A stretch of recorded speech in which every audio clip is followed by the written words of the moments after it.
Welcome to Confident Predictions, a show where we confidently predict the happenings of comic book cinema, horror movies, sci-fi, anything that you can think of, and we are always right. Joining me, as always, is Chris Vanderkay. How are you doing today, man? I'm delighted to be on this aptly named podcast once again. I'm so happy that everything we predicted last week 100% came true. Like Yeah, without even a small deviation, we did it perfectly, right? yeah. It's like one of those. What do they call them? The I said Zen diagram. A Zen diagram. That sounds cooler than a Venn Yeah, diagram, it is actually. actually. It's certainly more laid back. The Zen Yeah, diagram. yeah, yeah, yeah. Um, yeah, I think we Um, did pretty good. yeah, By which I mean you did pretty good. I don't even remember now, to be honest. But I mean, I also think I think as we get further into this, our predictions might get a little um, uh, more bolder. Maybe we're predicting things that you know seem a little. I don't know. Maybe we're a little cautious in our predictions. I want us to get a lot bolder, so we'll see how that goes as we progress. Right. Well, I think we will discuss. I think we might discover something though about if there's going to be a difference in the way we predict things for the Hmm. DC universe versus a lot of other places. Because I'm not saying. First of all, we need to say Hmm. in full disclosure, I'm a gun nut, a James Yes. Gunn nut. So that needs to be noted. I love James Gunn. I land on his wavelength a lot. So yeah, I'm sort of in the tank for him. But one of the things I think is interesting about what Gunn has been doing with particularly Peacemaker, but I think to a lesser degree Superman as well, which is it feels like the DC universe is him attempting to sort of retrain fandom to want to be interested in different things in a superhero story than Marvel, or at least than audiences have been traditionally for superhero stuff. We love the scoops in the superhero arena. We love the seeding for the next story. We love like all the sort of world building and stuff. And it's interesting because I feel like he kind of went in the reverse. Like he was Hmm. like, here, look, in Superman, here's a giant world. Now every one of these stories is going to be about one individual group of people and what they're up to, and don't necessarily expect that it's all going to be massively interconnected and there's going to be like huge chunks of lore. I mean, I think there are pieces, but I think it does feel a little bit like he's kind of retraining us to not look at it the way that we frequently, and I say we when I mean Hmm. scoopers, people that do online commentary, tend to look at stuff as on the long game, look at it on a meta level or how it connects Yeah. into the larger narrative. And I don't know that that's necessarily as big an interest to him. He does it some, but I don't think that's the thing he wants us to like that much. Well, I've been thinking a lot about the show WandaVision, which was the first Marvel show to hit Disney Plus, sorry, and how there was a similar like online frenzy of predictions and scoops, and Reed Richards is going to hit the show. Mephisto, there was all these theories and none of them came true. And then all of the fun interviews with the cast and producers of the show after the fact saying, yeah, we don't know why people thought that the aerospace engineer was going to be anything other than just, an aerospace engineer. And that was, I think that's a really interesting learning curve for everybody in creative space, how the fans can fill in those spaces and just kind of go way off what is intended. But what I think is interesting is that the other show we're going to talk about today is Marvel Zombies. That's the show that is a kitchen sink. Okay, like everything that that you might expect to find in a comic book, movie or television show is going to be in it, versus something like Peacemaker, which is the stuff that is relevant to the story is going to be in it, not necessarily all of these Easter eggs and everything. So yeah, I think it's an interesting dilemma for a creative, especially in the comic book space. And so yeah, I totally appreciate that. What he's doing is his thing versus what. And I'm going to say this: I haven't seen it. I'm curious what you think. I haven't seen a ton of pushback or negativity about this season of Peacemaker. I've seen, little odds and ends and stuff on Reddit maybe, but um, even those voices are usually like the kind of people who are just not happy about anything ever. So, so Yeah. I think that people who like Peacemaker love the season. I haven't seen a ton of negative reaction to it. I don't know on your end. Have you seen anything? No, in fact, I would say I think this one landed better than the first one so far. Just Yeah, in terms of, I think the depth of character is something that people have been impressed with, particularly John Cena's performance. I think yeah, has sort of leveled up in a way. I know you saw, I think, a little bit of the first season, but mostly it was Suicide yeah. Squad and then season two. But Well, let's season talk one about is very. Yeah. Yeah, for Well, go sure. ahead. I was going to say, let's go ahead and talk about the episode we just watched. I'm really curious your thoughts on it, and then we can go into our predictions of how we fared on what we thought was going to happen. But what did you think of the most recent episode? Yeah, well, but yeah, before we get into predictions, what I will say that what I just mentioned about the idea Uh, of Gunn sort of having that narrowed focus, I think he once said somewhere where he's like, his favorite thing about DC is that they do graphic novels, and it'll just be like a whole story and they're like there and it's done. And he liked that more than sort of like the continuing monthly issues. That is kind of how I feel. Like Peacemaker does feel like that. Like it exists in the world that Superman exists in, and there are pieces, but it's mostly like a Peacemaker story, and he's not really trying to do anybody else's business there.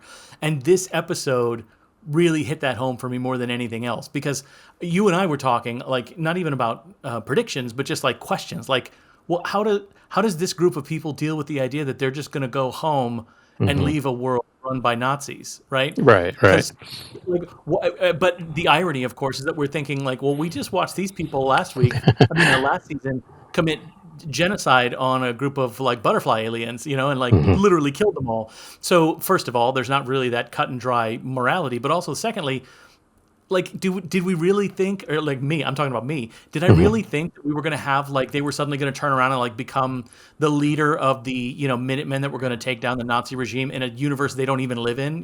Right, And right. so one of the things I really liked is it really was narrowed down to like, here are the characters being affected by the thing that we all agreed are the main characters. That's the narrative we're following. It doesn't need to be a larger window than that. And to your point, like when there's a cameo or there's a character or a tie-in in some way, it's only there if it in some way informs or enriches the central figures. And this one felt more to me like that than even previous episodes of the season. Yeah, and I'll say, I think my reaction to the episode, I was surprised that there wasn't a bigger, because so my prediction, just to be to remind everybody, I thought that we were going to get a lot more backstory on this Nazi universe, and it turns out that it was a pretty simple one line. The Nazis won World War II. There you go. That's Yeah. and part of Yeah, my dropped by the thinking, vigilante doppelganger. Yeah. yeah, my thinking prior to the episode of why we might get a more expanded background was one, uh, Gunn did talk about the complexity of the universe being a little bit less cut and dry than you might think, and that came through more in the Augie character than in any kind of like a grand backstory of this Yep. dimension. But the other reason I thought that was because the Nazis winning World War II is the comic book origin of Earth X in the comics. So I thought, well, if he's going to be doing something different, then this episode will be his opportunity to show like the uniqueness of this version of it versus what we've seen in the comic book. So that was going into it why I thought there might be like like a different change in the universe or a different status quo than what we were thinking. We ended up getting a pretty simple explanation, but I think that is in service of the story, which was just showing Chris that it was the grass is not greener on in this dimension, basically. So Yeah. so that Well, was interesting to me because I had an expectation, it wasn't met, but I totally get why it wasn't met that way. yeah. Well, and also there was that exchange between Judo Master and Adebayo where she said, like how different is this world from the one we come from anyway, which I thought Right. was interesting because for me, the real take home of this movie was just like, well, what if in order to get back the family you thought you wanted because they were hmm racist, in order for them to live, that's what the world had to be in order for them to survive, right? So like all they did was writ large the thing he thought he missed about his family, like, well, yeah, well, if this is what you want, it's everywhere. But at the Yeah. same time, I also think like the reason it was such a simple explanation is because to Gunn's point, he was like, I wanted to show what you will turn a blind eye to when there is something that you want enough that you're willing to miss all the important red flags. Right. Yeah, and I think that was the structure of this season is interesting to me because I think that there could have been the way Peacemaker went back and forth between our dimension and this dimension. I think helped us not to stretch beyond belief the fact that he didn't notice things. I Hmm. also think it's a little bit unclear how much time he's actually spending in this dimension. I mean, it might have been a few days, it might have been less, I don't know, it's hard to say. Yeah. uh And honestly, and, any other character besides Peacemaker, it would mhm. be it would be more offensive that he didn't notice. But they Right. long established that Peacemaker's pretty stupid. So Yeah, like yeah. they had that in their back pocket.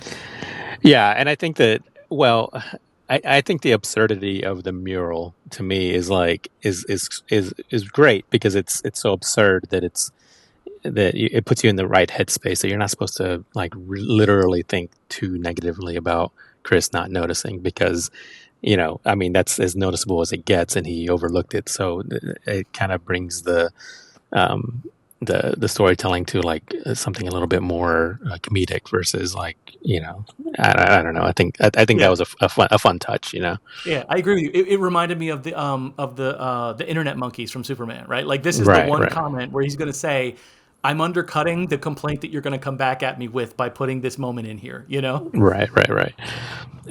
So I think we both recorded predictions going into the episode. Uh, Mine was that, and my prediction for Peacemaker episode 7 is that the entire Earth X storyline will be wrapped up in episode 7. We'll see the backstory of the dimension. Our protagonists will escape from Earth X, and we'll end the episode with that storyline being concluded. But it will also end with a huge status quo shifting surprise. And episode 8 will have to be dealing with the fallout of that and how it impacts the DCU going forward. My further prediction is that the status quo shift is going to be the introduction of the Mankind Liberation Front from Kingdom Come, led by Lex Luthor.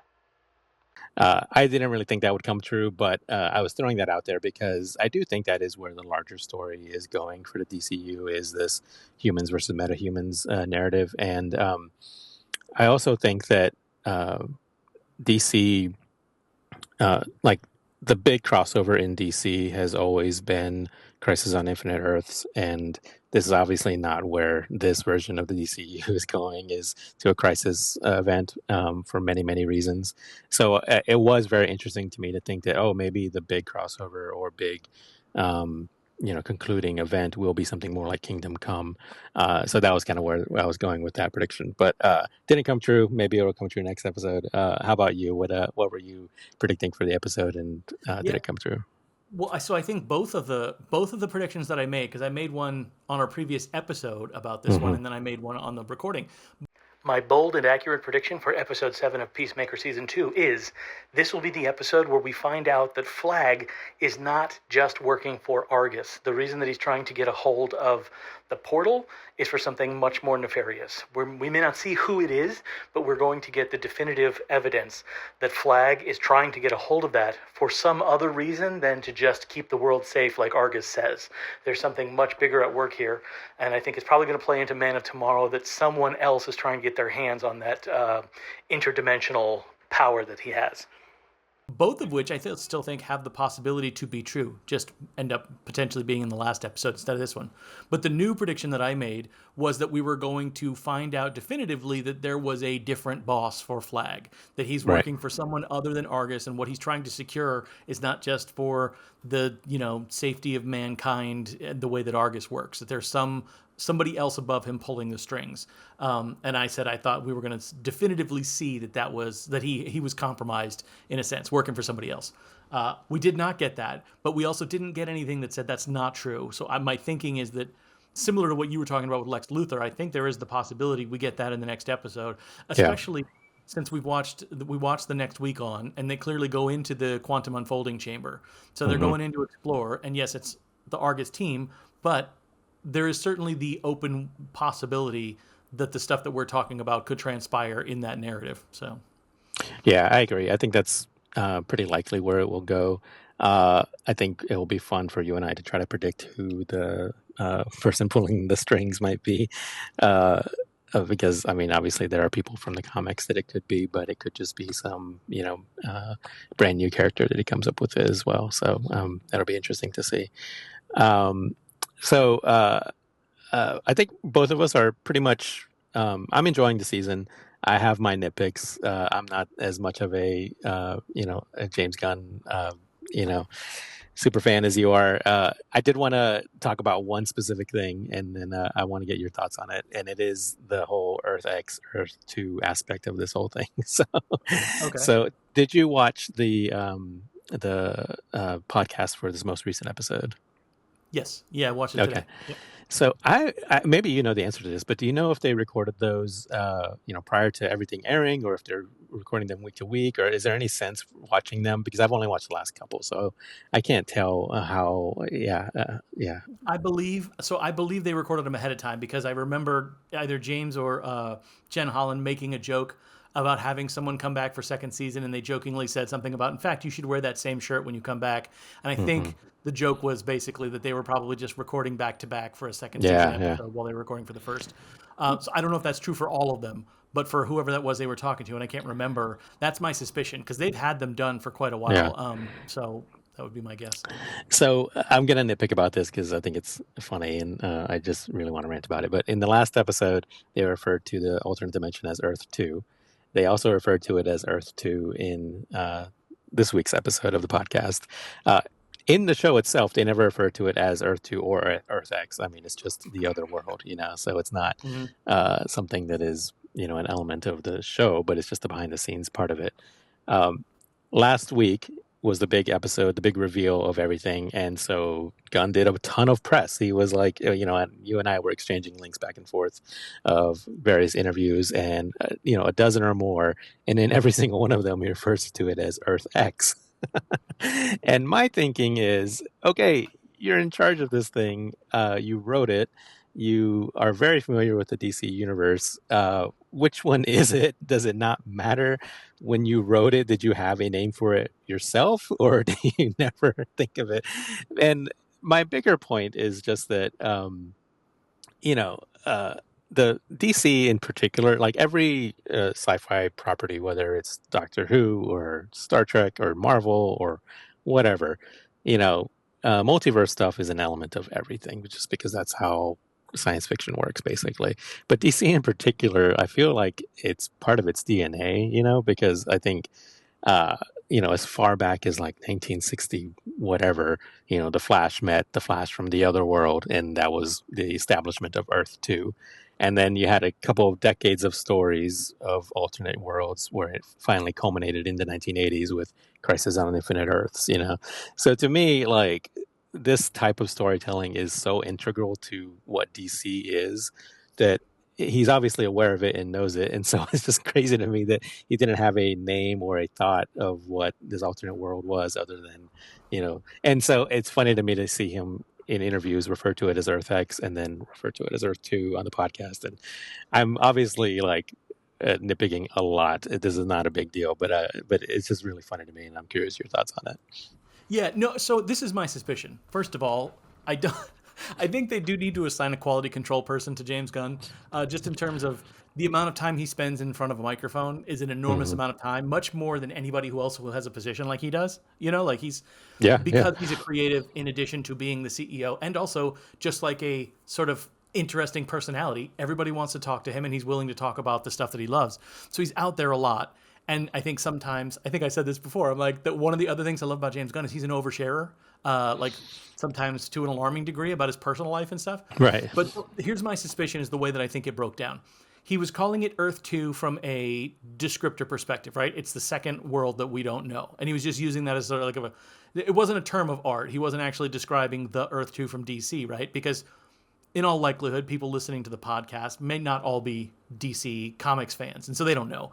So he was calling it that because he didn't want to give away that it was Earth X to the comic fans yet. So right. he was trying to thread that needle very thin. However, the problem is when you have five people in a room that are talking about a TV show, and you don't know at what point it goes from being Earth 2 in public awareness to Earth X in public awareness. You might be recording these episodes out of order for all we know. That I think some of that material slipped through because he did. I forget what interview it was with that. Maybe it was a guy named Brandon. I can't remember his last name. He did cop to the fact that he is saying that it is the Earth X universe from the comics. Like he Right. sort of owned it. So it clearly that was his intent. The messiness comes from when you record a podcast, I don't know, 4.5 months before the show comes out and also out of order.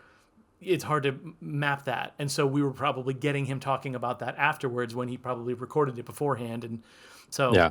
but again, this doesn't happen to Kevin Feige because Kevin Feige hasn't recorded 25 episodes of a podcast about anything. So, That's probably true. And unfairly or not, it's hard for me not to leave with the impression that I was like, oh, he's not aware because how could he make this mistake? And obviously that's not the case. But it's interesting to me, and I'm no, I know always what you going mean. to. Yeah, for sure. And I do think too that there is probably, and I've talked to you about this just broadly about the idea of the difference between I think people who have come to be fans of superhero movies that don't know anything about the comics versus comics fans who have come to enjoy the movies, and it's not a huge, that's like a stark difference, but there is a bit of a difference in the sense of Yeah, like the here to have a good time vibe versus the where does this fit into the bigger picture vibe. And I do think yeah, sometimes there is a breakdown between those two audiences. Like I watched Superman with my wife. I watched it by myself and with her. And I watched it with an eye towards some of this comic stuff I know, nowhere near as much as you, but I caught some of it. Kathy went in knowing none of that, having none of the reference, and enjoying the movie, but I think on a slightly different level than I enjoy it, and definitely different than yours. So I do yeah, think yeah. that there is that constant balancing of him being a comics nerd, but also knowing that these movies have to play to a bigger audience than is often catered to, and trying to figure out what is the balance of that even. And I don't know that anybody's gotten that right. Like I don't even know that people at Marvel have necessarily gotten that right either. You hear people all the time talk about being huge fans of the comics, and it Yeah. seems sometimes very clear that that's probably not the case. So you never know. Yeah. Well, I think it's interesting when you bring up Marvel because one thing that I've noticed over and over again over the years is people will say the opposite things very frequently, and that's just the way human beings are. But people will frequently say, "I don't like the homework part of it." Right? They don't want to have had to have seen five other movies or whatever to enjoy this. And then on the same token, they'll say, "Oh, I didn't like that. It didn't connect to anything. That it was, like that happens so frequently that I'm like, well, that's just how it is. Yeah, I mean, I think people yeah. want Like both what's things at the same time. yeah. So There's no unicorn project that can do both of those things simultaneously. right, right. So I do want to talk one more thing about the multiverse part of it because I think it is an interesting aspect of this season. I'm really looking forward to the finale. I think I've enjoyed it. Another thing that came out of the podcast for this week was Gunn talking about his inspirations again to he cited a couple of novels that aren't comic books. And then in the interviews we've been referencing, he referenced Man in the High Castle by Philip K. Dick. So that's three, at least, sci-fi novels that inspired the idea of, visiting an alternate world, which I think is great. What I think is really interesting, though, is that uh, there have been like so many different multiverse stories told over the last like 4 years. For my money, like uh, I was this morning, I was trying to think of the ones that I've enjoyed the most. They all do have this element of like well, I'll start with the one that I've liked the least, which is Deadpool versus Wolverine. That was a Mhm. movie that really did nothing for me. It wasn't my type of humor. It's not really they aren't really characters that I'm like super invested in. But even that movie like led with the idea of okay, Deadpool is visiting an alternate world that is better than his because if he goes to this world, he'll get to become an Avenger. He'll be a real legit hero, and that's his motivation. And then he finds out that if he accepts this, everybody he loves in the other world is going to die, so he rebels against it. So that's the character journey that he's going through using this multiverse story as an example. I don't think it's very successfully well done because the movie is mostly just dick jokes and stuff, uh, but that you can tell that that's like the highbrow idea of what they were going for, right? For me, the one that has been the most successful is the television show Loki, because at least the first season really is, to me, a really great exploration of him being confronted with different versions of himself that reveal to himself his narcissism, but also the futility of what he's trying to do. He's a villain who's kind of destined to lose over and over again, even though in his head he thinks he has a glorious purpose to rule a kingdom, the universe, humanity, whatever. I found that show very very effective as a use of the multiverse um, concept. Um, I guess my question to you is: I know that you're enjoying Peacemaker more than some of the others that have come out. But talked about why. What are you finding different about Peacemaker that is engaging you with it more? Well, it might shock you to hear that it's a thing that it has in common with one fantastic movie and one terrible movie. It has in common with Everything Everywhere All at Once and also an aspect of The Flash.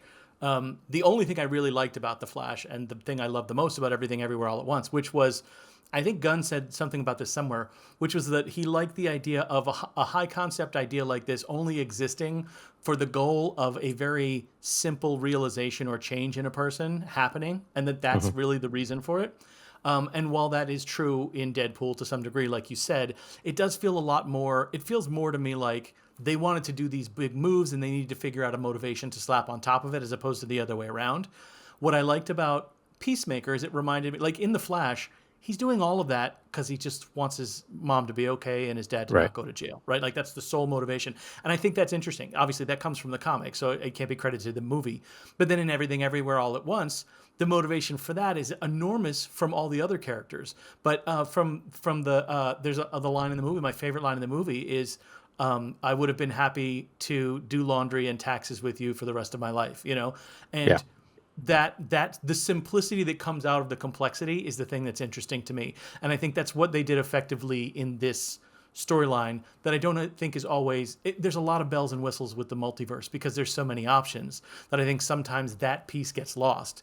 The irony is that I believe all the bells and whistles are going to show up in this last episode of the season Right. when they go in, but it's all sort of it's the icing on the cake, and we've already gotten the cake, which is the story and the arc that we got from Peacemaker. So I don't know. I just the growth that we saw in him and the way that particularly this last episode ended, like this wasn't really just like an escape from bad universe storyline. Where he landed at the end of that story was I think kind of powerful. Like he now believes that he's the harbinger of death and doesn't want anybody he loves near him because Right. he's afraid he's going to be responsible for their death, and it's because no matter what world he goes to, it keeps happening in various incarnations. That to me was really compelling because that is a way to say even if I went somewhere else where my brother was still alive, it would still be my fault that something bad befell him. It was still me.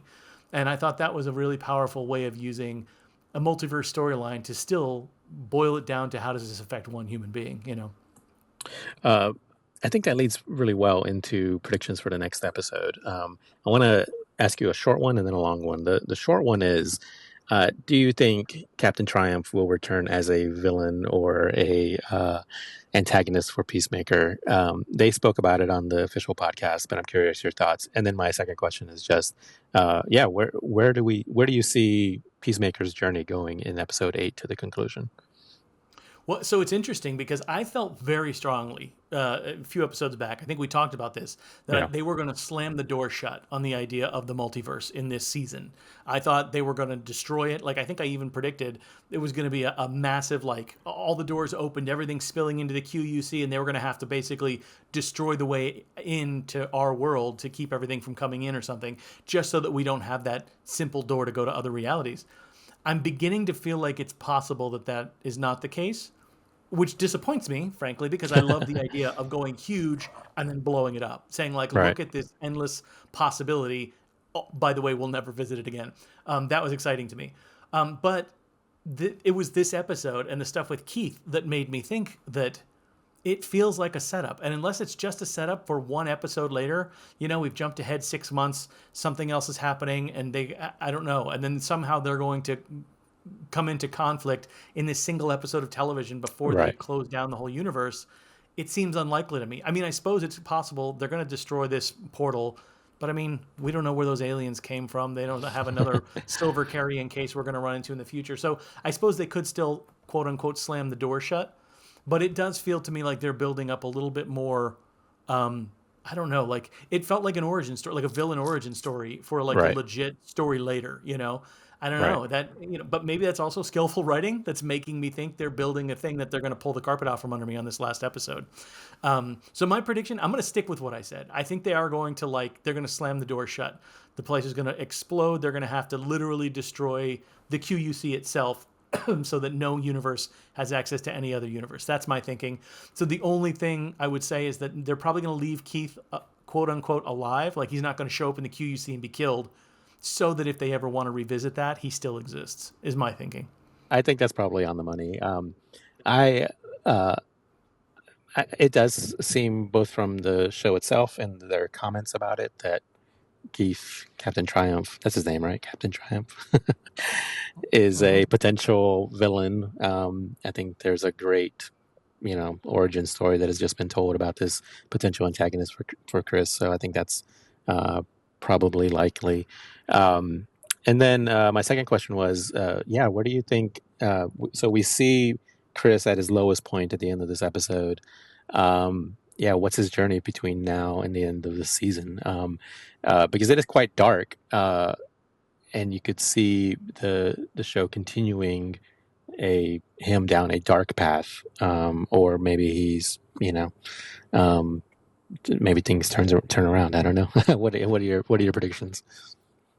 Well, if it's anything like the first season, and I don't mean plot wise, but just like thematically, if it's like the first season, which was in order to save the world, they had to do a thing that was probably kind of terrible if you looked at it Yeah. from another perspective, which is like wiping out an alien race in order to keep our own race alive.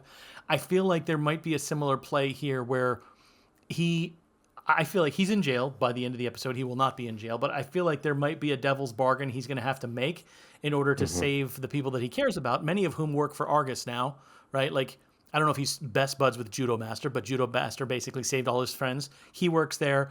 Hardcourt works there. Economos works there. So, like, and if they're going into the QUC, I'm assuming a lot of these people are going to be involved and therefore affected. So my thinking is that whatever transpires that's causing the problem, he's going to make some sort of devil's bargain, whether it be having to work for Lex Luthor or having to join a team to do things he doesn't want to. Like I thought it would be fun to find out that the story uh, that was told in Suicide Squad about having to like shoot Superman with a kryptonite bullet ended up Right. not being like a thing that happened in the past, but maybe a thing that we're going to revisit in the future through a different character. So like I don't know, like he gets pulled into some sort of thing he doesn't want to do. He's become a better person, and now before he had, I think he did terrible things with what he thought was a good motivation, and I feel like it would be really interesting to see his growth as a person and then being back in the position where he knows that he has to do a thing that he wouldn't want to do and now doesn't want to do. He did before want to do all those violent things.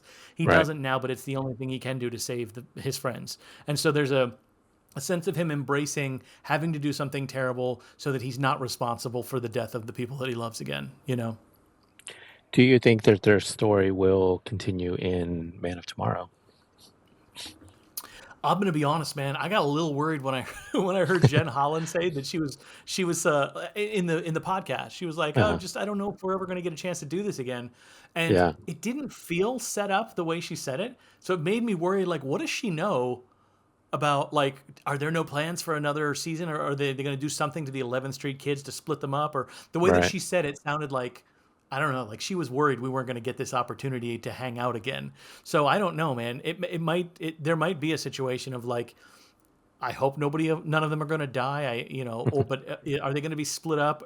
Are there going to be reasons why they're not allowed to be a team like they were before? Like sort of like the beginning of the season where they'd been sort of split up and scattered to the winds. But I do think went on the record as saying that they might be popping up next in something that wasn't Right. Peacemaker. So, I mean, Man of Steel's the one that makes the most sense, but it's also possible that if they're getting divided up, they could end up all over the place in the DC universe with different characters serving different functions everywhere. Because I would argue that this is the cast that's been around the longest in the DC universe is this group. So if Yeah. you wanted to put faces that were familiar and might draw in a crowd, put them into other projects where you would see them, you know? No, I agree. I think my only thinking on whether they would show up in Man of Tomorrow is if this season of Peacemaker sets up a Lex Luthor, Rick Flag team or some kind of group, and then if Peacemaker himself is part of that group, then you could see him being a part of Man of Tomorrow. I think that's where my head is at on that one. But you never know. I mean, they could pop up in something completely different. To your point, it could be Creature Commandos. It could be something. It Yeah. could be Booster Gold. I mean, who knows? Yeah. Well, and it could also depend on. I know you know I've talked about how I thought it's possible Man of Tomorrow is sort of the proto Justice League, but not Right. the big Justice League. Like it's possible we're going to see the forming of like a more JLA, like the Hmm. Giffen style JLI. And if that was the case, I could totally see Peacemaker being a member of that. What I Right. don't know if I could see is the 11th Street Kids being on the Justice League team. Hmm. So if that is the intent, like the trajectory for his character, I don't know what happens to the others, you know? So, Yeah. Cool. Well, I think it's good. Uh, yeah, I'm definitely looking forward to the finale. So we'll have lots more to say about that.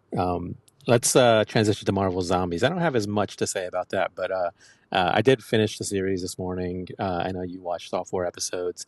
Interesting yep. series. It started out apparently as a Marvel Zombies Disney Plus movie. It was going to be a, but they chopped it up into 4 episodes because of the rights to the Spider-Man character. So I thought Ah, it worked. sneaky. Yeah, I thought it worked okay as 4 episodes.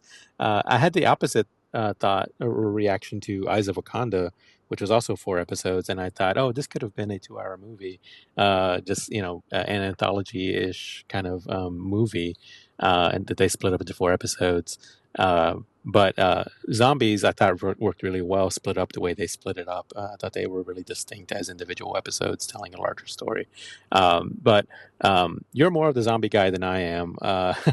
What I appreciated about the series was that it definitely felt like the big crossover Marvel event that we never got in Phase 4 and 5, and from that part of it, I actually really enjoyed it. I loved that Kamala was the POV character throughout. I thought that was fun. I thought that it was like this grand tour of the Marvel universe. You got to see New Asgard, you got to see Atlantis, or the underwater kingdom of Namor.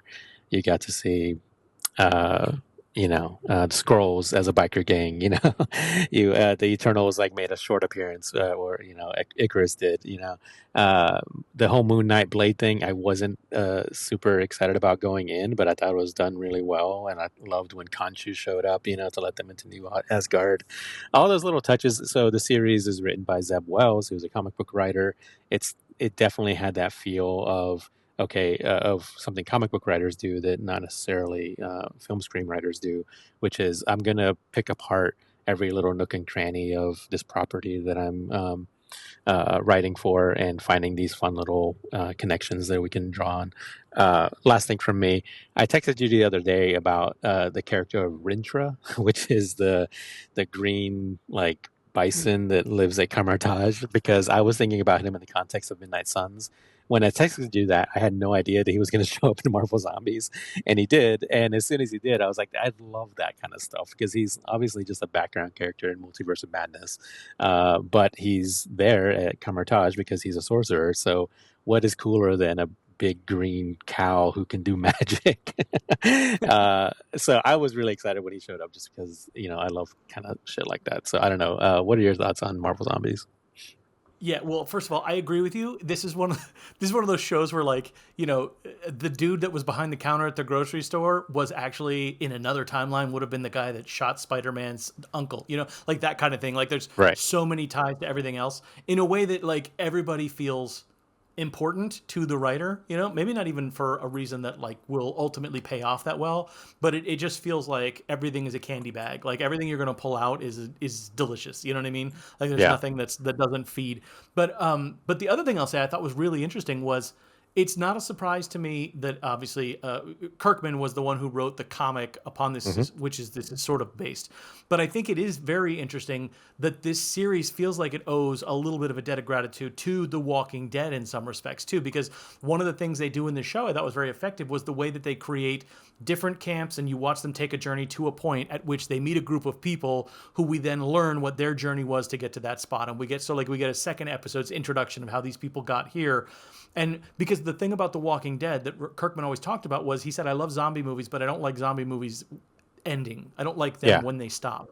And so he Right. wanted to tell this continuous story. And the only way to do that in a world where people keep getting killed is you keep introducing new groups of people that are survivors. And they use that same structure in the 4 episodes they used here, which I thought was very clever. Was, we saw the very first episode, which was, Kamala basically surviving from her friend group. And then she Right. ends up with this group. The next episode is how are these people connecting up with her. What was their journey to get them there, and eventually even working their way back to the characters that we met in that first What If episode, so that we get them all. And I thought that was really effective. There were definitely, you said the thing about the Skrull bikers, which is obviously a head nod towards the original Dawn of the Dead, the George Romero movie. But yeah, it clearly had a love for both things, both the zombie genre and the superhero genre. But it also, like, one of them, it seems like lets the other off the hook, right? Because we know this is a zombie world, and it absolutely does not conform to the necessities of the main storyline of Marvel. You do whatever you want.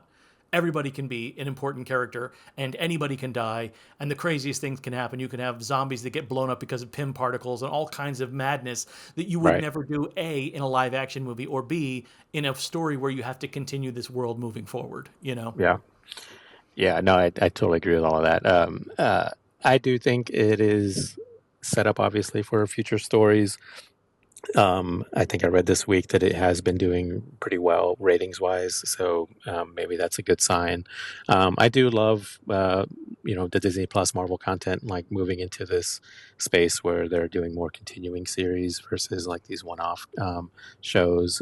So I am optimistic that they'll do more. How do you feel about that? I mean, I'm always going to want more zombie content, man. I Right. watched I watched all 8 seasons of Fear the Walking Dead too. You know what I mean? Like, I'm that guy, Yeah. so Yeah. of course I'm going to be on board. But yeah, it's the whole chocolate and peanut butter thing. Like, absolutely, please spill your zombies in my superheroes. You know what I mean? Like, I'm totally on board with the mixing of those two things. So, and I agree with you. The idea of like having a series continue and come back. They're doing it with Daredevil. Maybe they're doing it with zombies. But like, I get the idea that when they first started it, they wanted them to be events.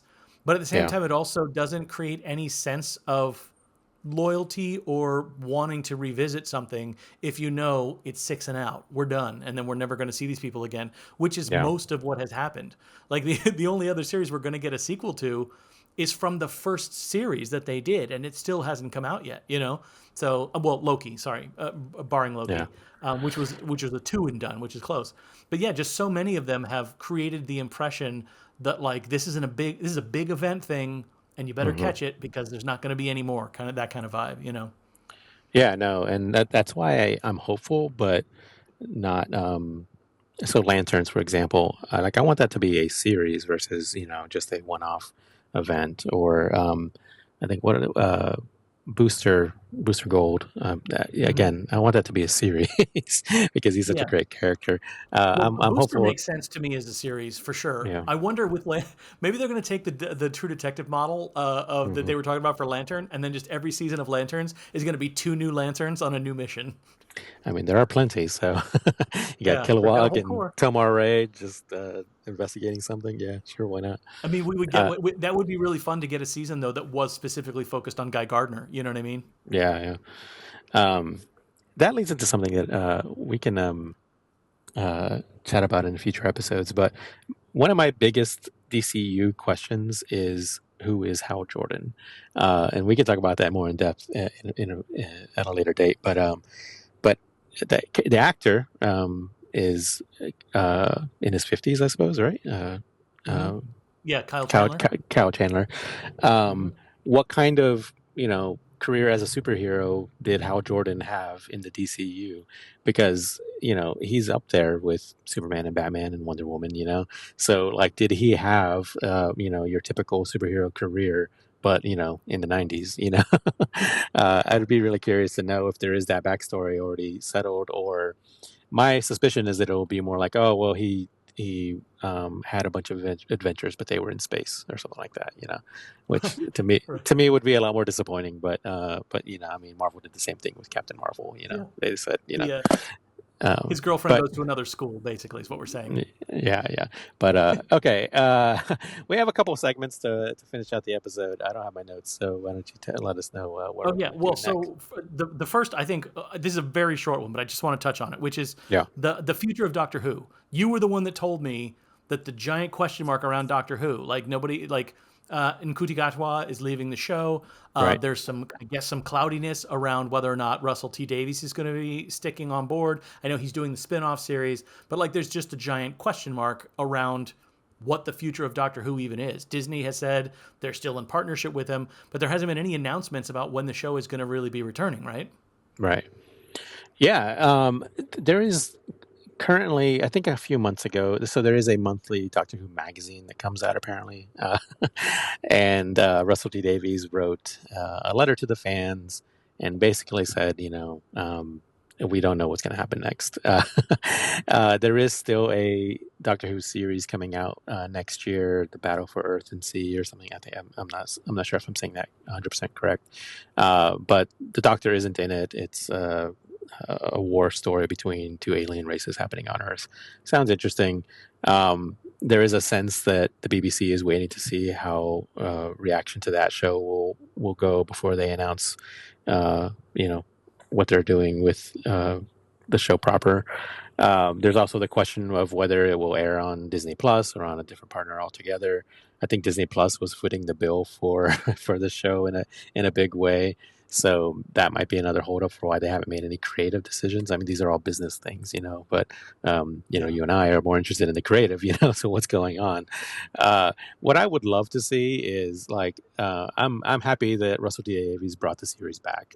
There were aspects of the show that I enjoyed that he did, but he isn't. To me, he isn't the showrunner to me that is going to create like the show for a next generation. Like it still feels kind of like he was doing sort of his revival of the Doctor, but with new actors. And I don't know. I would be really excited to see a new showrunner join the show. Um, and uh, yeah, I don't know. I don't. As far as casting, I don't have strong opinions about what kind of new Doctor I would want to see. Oh, I will say one thing, and then I'll turn it over to you. Uh, Yeah.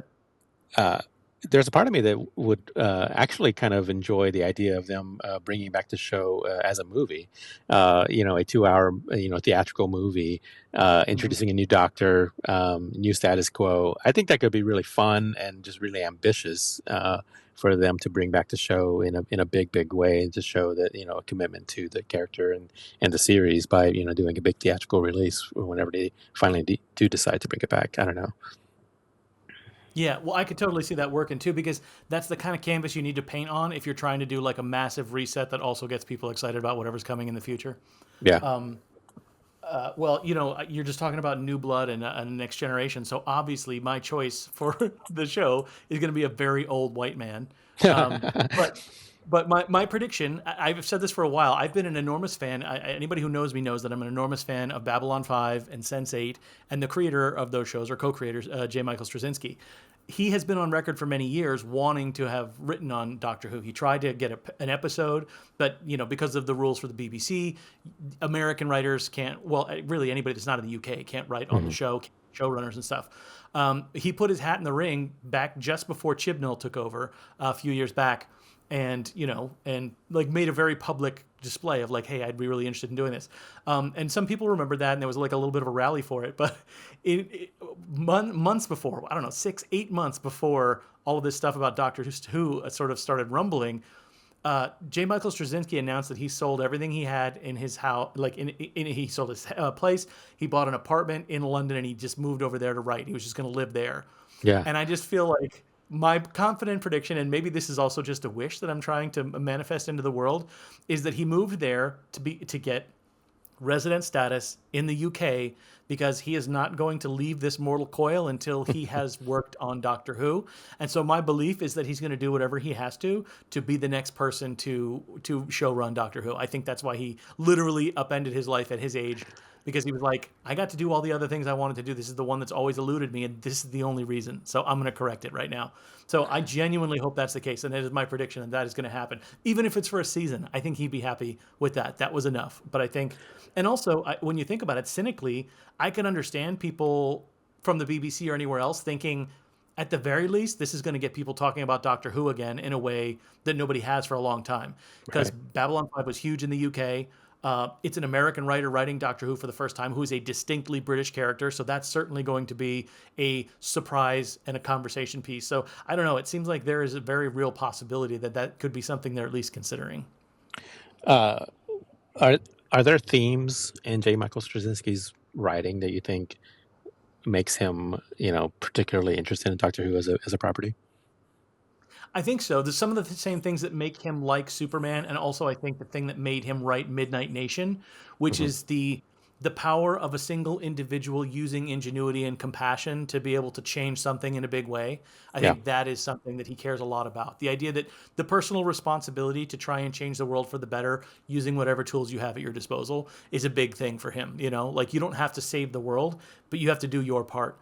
And I think that's Doctor Who's role in almost every story. Like that's literally his only role sometimes. He shows Yeah. up and he has a skill set, and that skill set is going to be the thing that saves this, planet from falling into a black hole or whatever. And yeah, there's something very humanist about all of his writing that connects a lot to the I think the best parts of Doctor Who, or at least the ones I know. I only ever watched the new ones, and I was a Moffat era guy, which is another reason I think Straczynski would be great because he loves the sort of complexities of narrative that Moffat used to do, and I love that stuff too. That's great. Okay.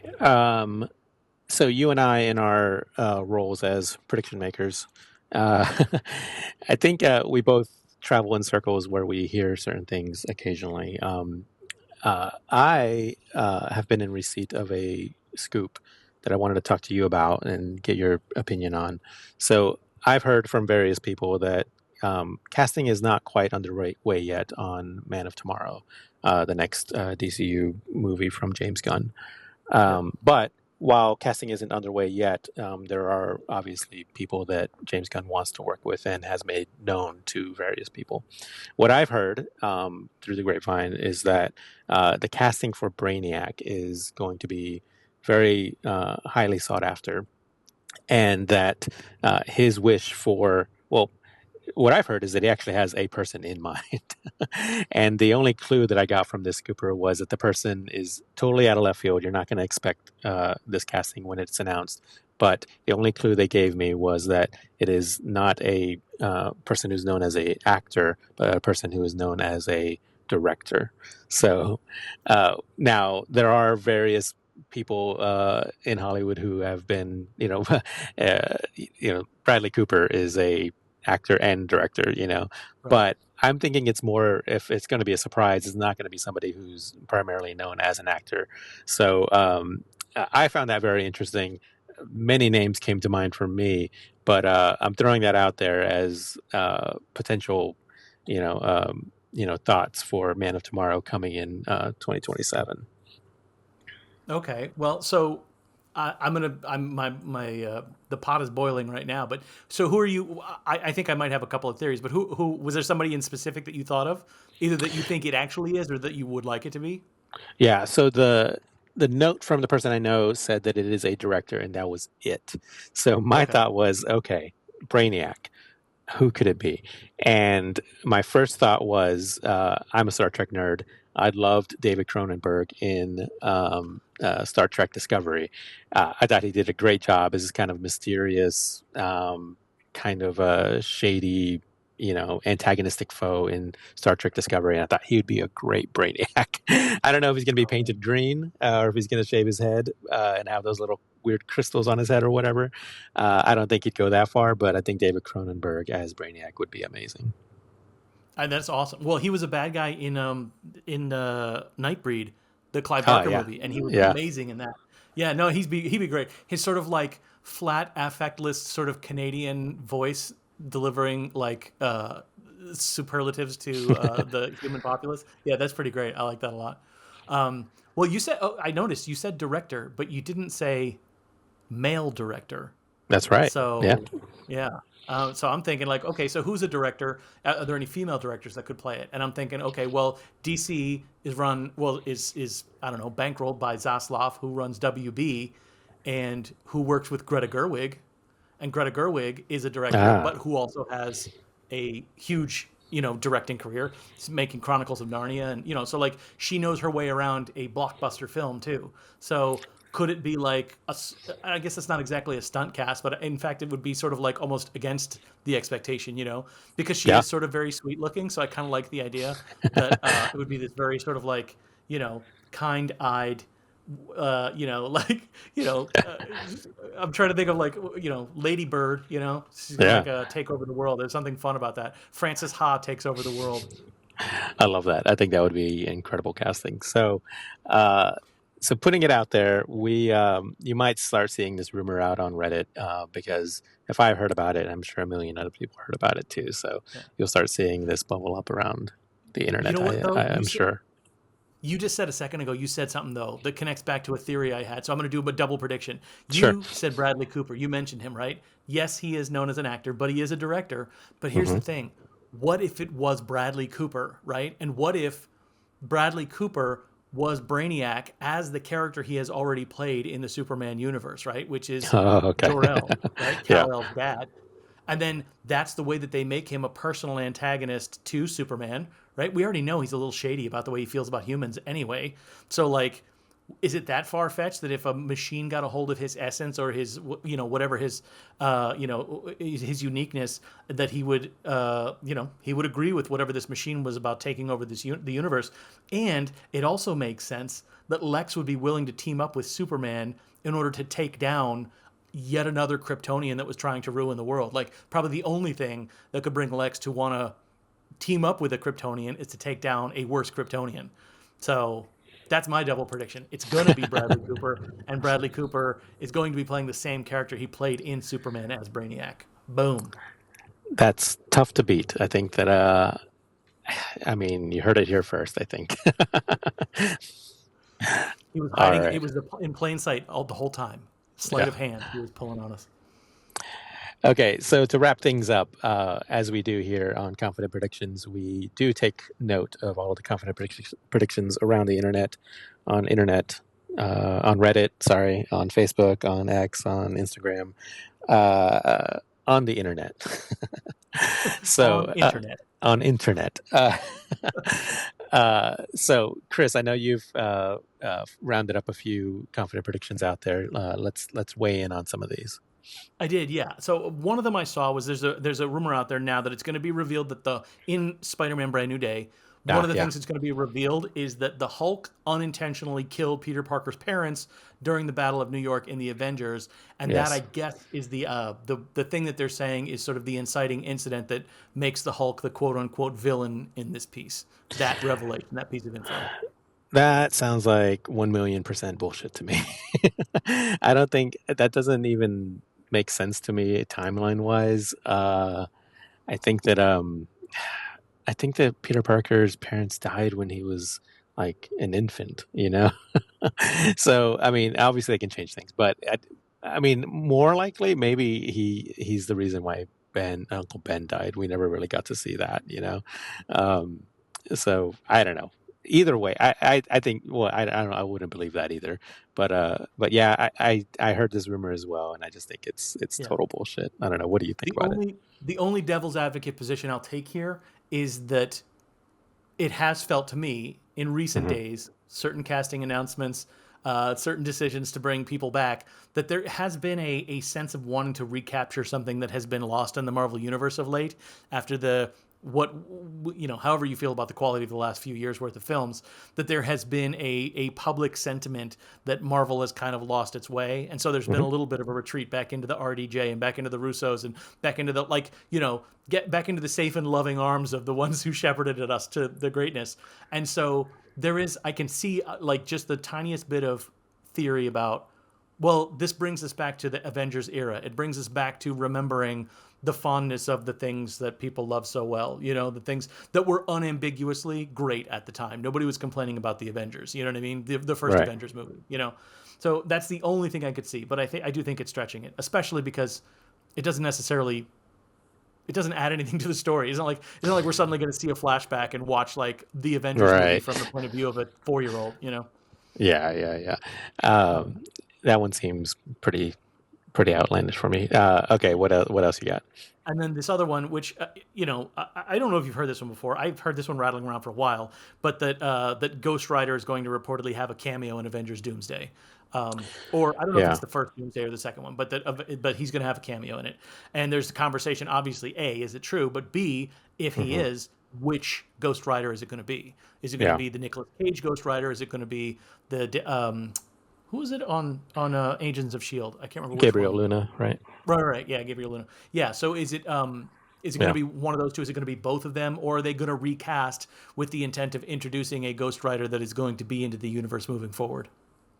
Yeah, I think that touches on a bigger question, which is Secret Wars going to be, or Doomsday or Secret Wars, are they going to be, cameo palooza? Like, is, Tobey Maguire going to show up? Is Nicolas Cage going to show up? Is Ben Affleck as Daredevil going to show up? Like, all these kind of, I don't get the sense that that's where the movie is headed, or where either of the two movies are going to go.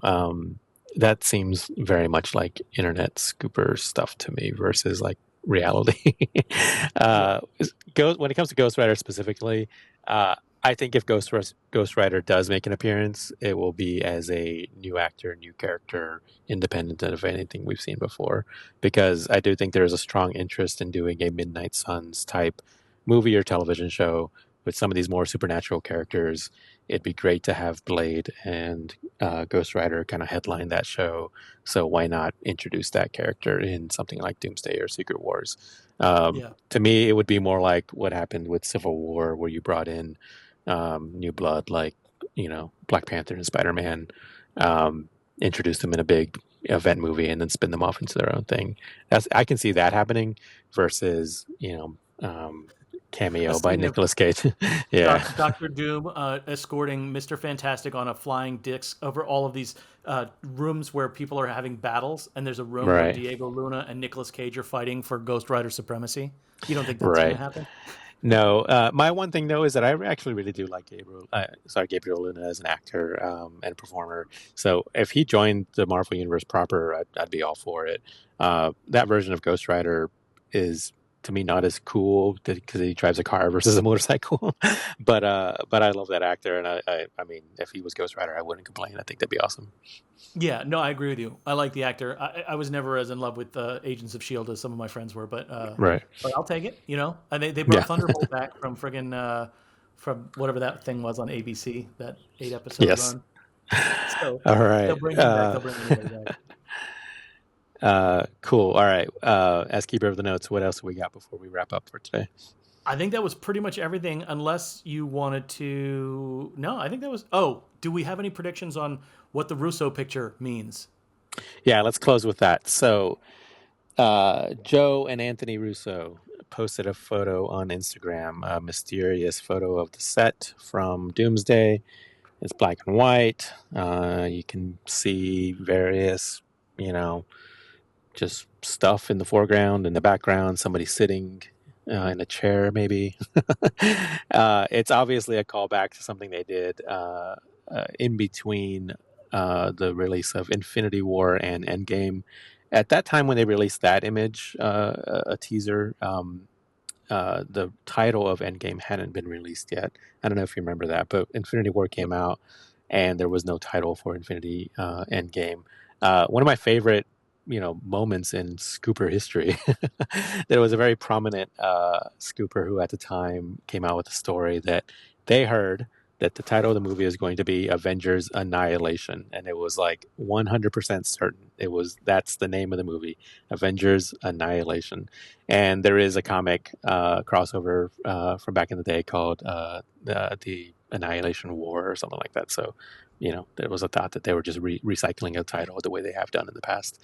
That ended up being complete bullshit. It was Avengers Endgame. But lots of people have said that the teaser that the Russos released was somehow an Easter egg for that you could see the letters that spell out Endgame in the photo.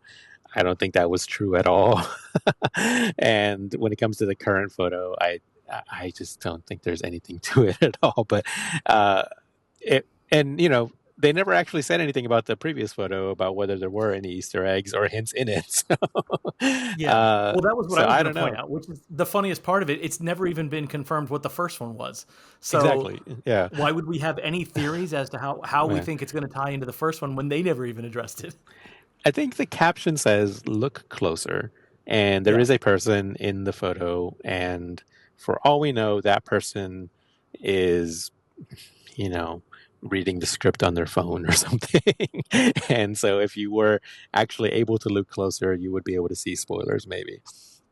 My I hope was when it said look closer, it was going to be one of those things where like you zoom in and then it says mhm. look at his left eyebrow, and then it says check the top of the frame, and like there's Yeah. all those little messages, and then it's like check the first comment, and then it's just like Yeah. be sure to check out Avengers Doomsday, like one of those dumb like Yeah, like yeah. yeah, like Easter egg hunts. But no, I Yeah. was thinking, yeah, it doesn't make any sense for this to be a quote unquote sequel in terms of what people thought it was before, because we already know both titles. So this is Yeah. coming out before the first movie. We know the titles for both films.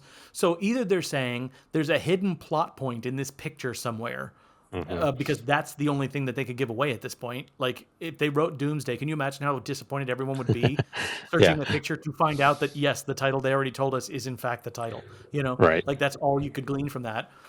So the only thing it could be is some plot point. And are they really going to risk putting a massive plot point in the props on a set in the hopes of potentially, I don't know, somebody guessing it how many months early before the movie comes out? Yeah.